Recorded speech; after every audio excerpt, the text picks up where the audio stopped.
set out to work on our next-gen game for the PlayStation 3, we really wanted to do something special, something that was completely different that nobody's ever seen before. We looked at what was out there, the landscape of games that were being developed, and everything sort of had this dark and gray or brown look to it. So we wanted to go completely opposite of that, and we wanted to have a game that when somebody just caught it out of the corner of their eye walking past it in the store, they'd be drawn to it right away and just have to check it out and see what's this game all about. I think one of the key of Uncharted that's gonna really stand out is the fact that everything looks real, and the player is gonna be immersed completely into that game, because you can believe that you are in that jungle. You're gonna see plants moving, you're gonna see real-time lights like the sun and the refraction for the world, like all these things, all these details that you see every day. We were able to produce all of that. When we set off to make a brand new franchise, what we wanted to do was sort of embrace the action-adventure genre in its sort of classic form, but in a contemporary context. So we looked at a load of those matinee serials from the 30s, lots of chases, running around looking for treasure, unlikely allegiances with a whole crazy cast of characters, lots of narrow escapes and risky situations. So we took all of this stuff and then started to look at how we might be able to reinvent it for the 21st century. With the look of Uncharted, we wanted it to stand out from all the other games that are being developed of the next generation consoles. We wanted it to have this lush, organic feel. We didn't want to have the same gritty and dark corridors that so many of these games have you running around shooting aliens and fighting monsters in. We wanted you to be in this lush, tropical jungle that really immersed you and made you feel like you could feel the moisture in the air. It's a stylized reality, and there's a little bit of vividness in the colors that we're choosing, and everything's got this sort of larger-than-life quality. Naughty Dog has a legacy to try and put its mark in the art world and in games. So shapes and color both have a lot to do with the readability of an environment, leading the player into an environment, and how you're supposed to feel inside of that environment. So with the power of the PlayStation 3, we really felt like we could create environments that were believable and authentic. So we did a lot of research and tons of photo reference, but we also tried to put a twist on it and give it our own style. So our concept artists would take these photos and embellish them and really set the direction for the overall look of Uncharted. We invested a lot of time in our rendering engine to make sure that the differences in texture between a glossy palm frond and the rough surface of some stone would really be a good, clear read for the player and just lend all of this believability to the environment. We always try to have some things that's in a game that never been done before. Water was one of them, and we are really happy because it adds a lot to the realism of our jungle. Whether it's ocean, whether it's a river, a stream, a puddle, a waterfall, we really wanted to make sure that water was everywhere and that we were going to try to display it in a way that was never possible before on a previous generation of hardware.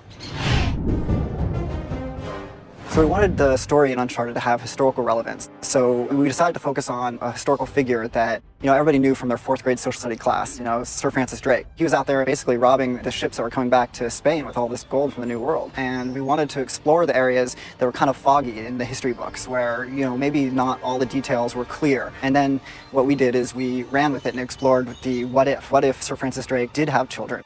So our hero, Nathan Drake, believes himself to be a descendant of Sir Francis Drake, and there's treasure out there all over the place, and it's Nathan's job to go find it.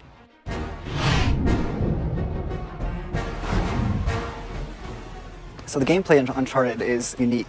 We really wanted to bring together elements that were in other games, but combine them in a way that you've never seen in a single game before.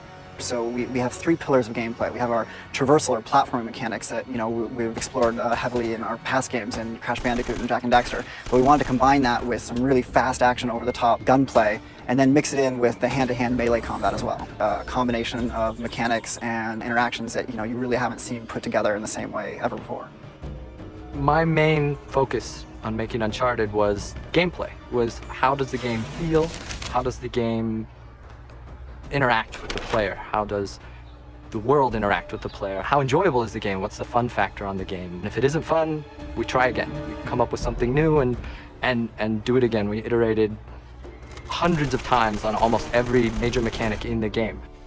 Our first several attempts at Drake looked fantastic, just like the final product, but they didn't feel good. It has to feel like a Naughty Dog game. It has to be on a dime, responsive. It requires just a lot of back and forth between a programmer and an animator. Making games is not a science, and we don't have a magic formula. We just put in the hard work to make something good, and we just keep trying things until we find something that works.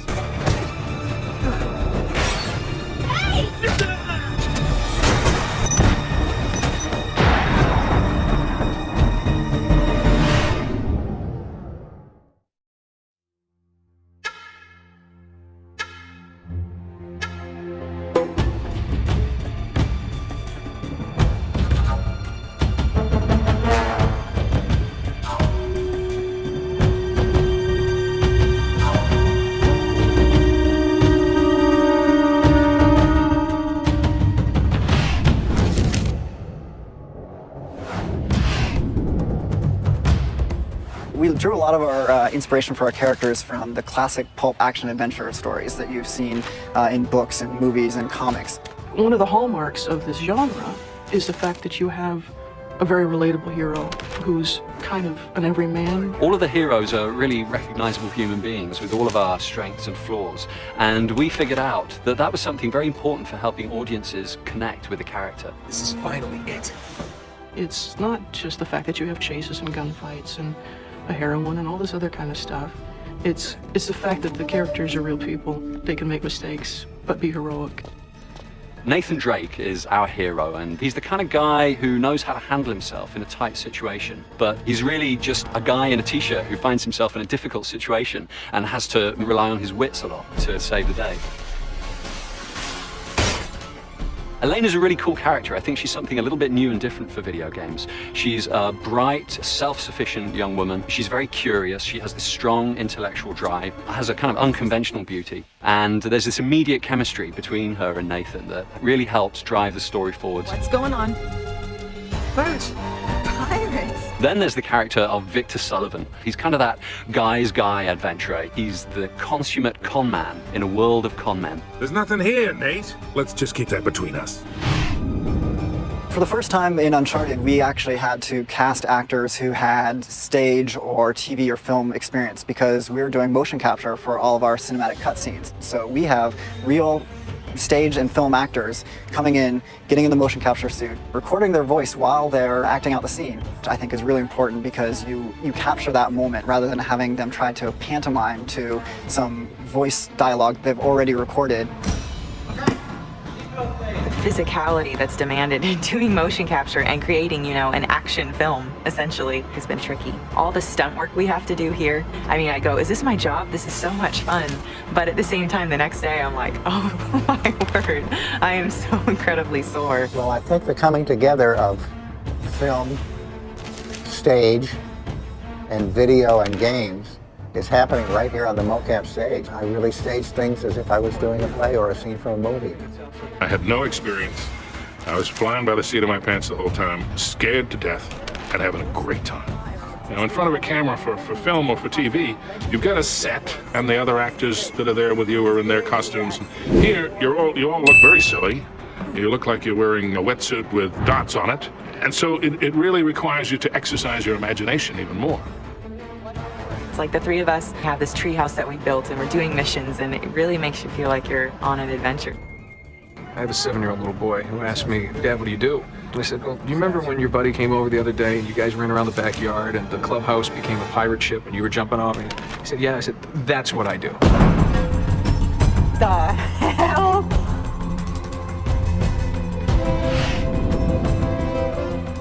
This is not a period historical adventure, it's a contemporary adventure. And so if we went with completely a classic approach to the music, kind of big orchestra, big traditional instruments used in traditional ways, to me that would have felt out of sync. Working in the action-adventure genre musically, you can frequently find yourself falling into a lot of cliche sort of action-adventure things musically. So we've tried really hard throughout the project to do things that people have never heard before. So the composer that we sought out actually is a guy named Greg Edmondson. Really great guy, really talented, and he's the guy that did all of the music for the television series Firefly. The way he was able to take unexpected instruments and use them to sort of support the story in this adventure, I thought, well, here's a guy I think who could get what we're after. Because you were on this island and you did not know where you were, and you were searching for something primitive. They thought this would be fun to use unusual instruments that don't get used a lot, to use things that we do here, but not to use them in a normal way. And That sounded really intriguing to me. I like that kind of stuff. You can get all sorts of strange, unusual, weird ethnic instruments and play them in any number of ways, and it's just fun to do. He left a lot of room in the music, and he infused a lot of rhythmic excitement into the music so that it's both engaging melodically and texturally, but it's also very malleable for us in post. We can shape it to the world and let the world breathe and let the sounds of the jungle come through.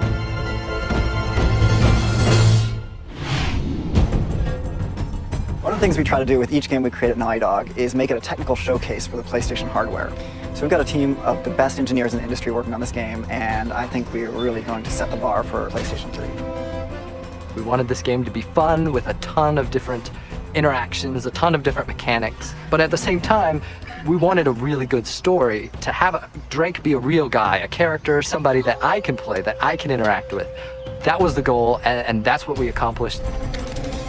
We've created a contemporary action-adventure set in the real world. It's not a fantasy game. It's very much rooted in the reality that we all know. And yet, we really recapture all the romanticism in the original sense of telling a tale of heroic actions. So all of this stuff is really coming together to lend an incredible reality to our player character that I think audiences have really connected to.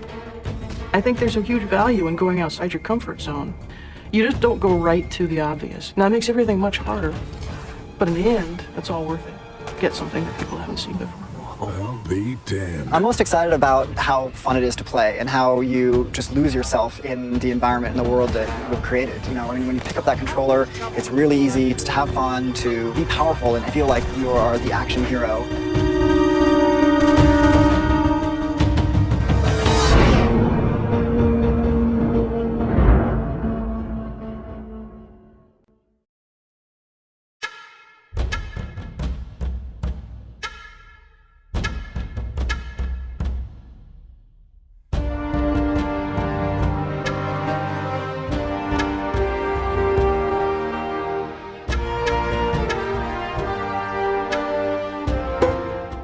See, when Drake sailed into the Pacific, he took the Spanish fleet completely by surprise. He captured their ships, he took all their maps, their letters, their journals, and he recorded everything in this diary.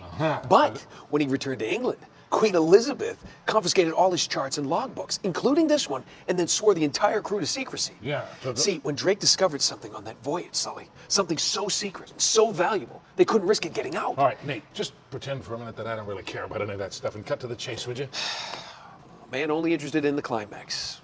You must be a real hit with the ladies. Never had any complaints. Fine, then I will get to the good part just for you. Oh. Huh? El goddamn Dorado. He was onto something big, all right. Is there anything else in here? Oh, so now you're interested, huh? Yeah. Well, unfortunately, no. Last page was torn out. I'm telling you, Sully. This is it. This is finally it. Yeah. Only we got one little problem. Yes, that's what I said. It blew up. It sunk. No, that's why we have insurance, right? Oh.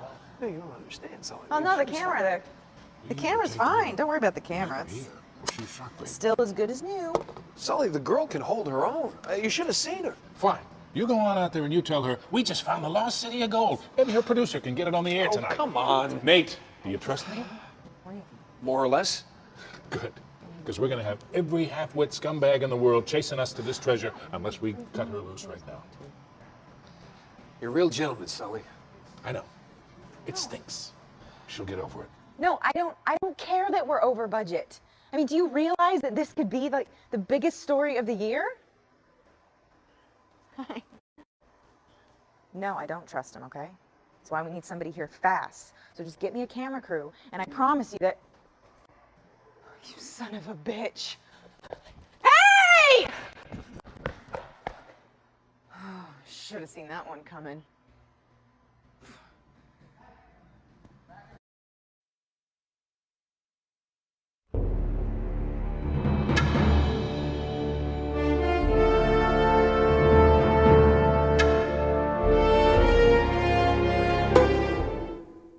How does something like this happen?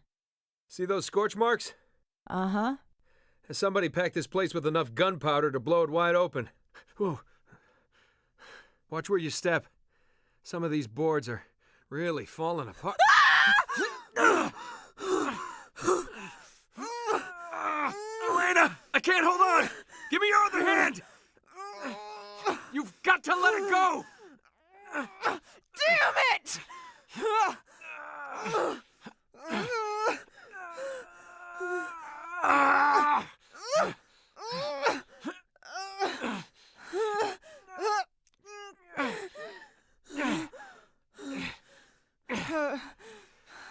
Okay. Oh, shit. It's okay. Come on. Come on.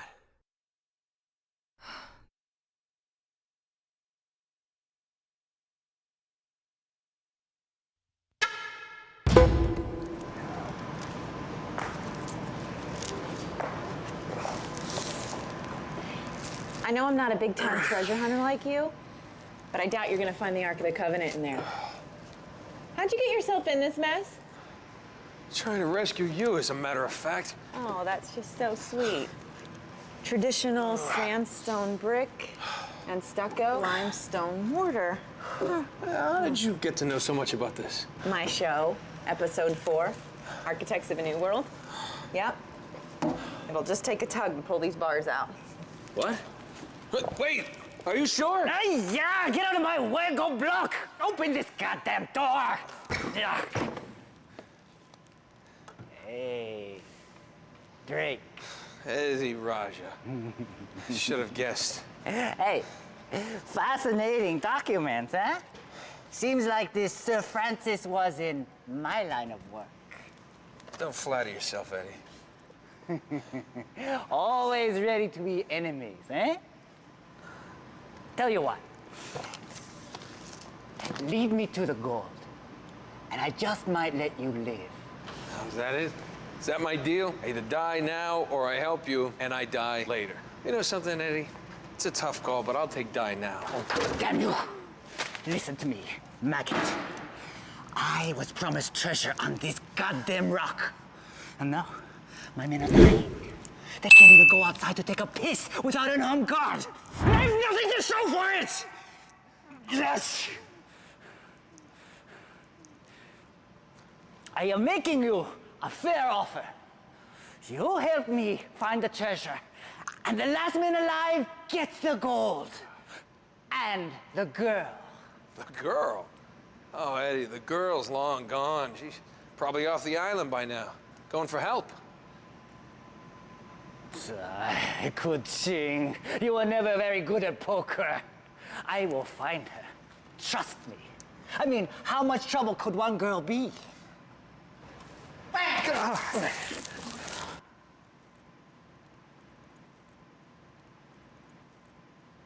Oh, God damn it! Hey! Nice job. Thanks. Hang on.